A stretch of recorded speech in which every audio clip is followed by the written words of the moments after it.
Nick, what's the latest about this new threat from ISIS? Well, it is very much redolent to their usual language, goading on their enemies, but very specifically referencing the attacks in Paris here, and also saying that they wish to make a similar assault on Washington, the US capital.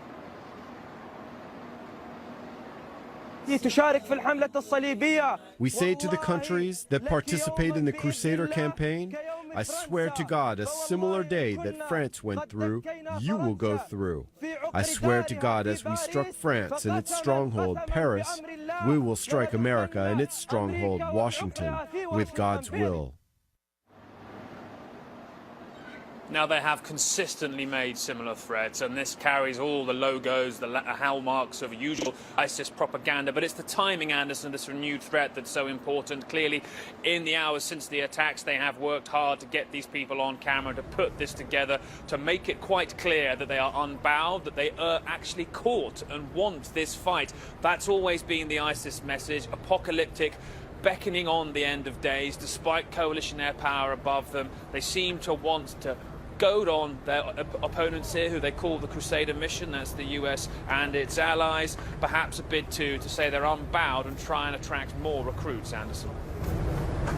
And Nick, in terms of actions against ISIS, both in Syria and Iraq, what have we seen over the last 24 hours?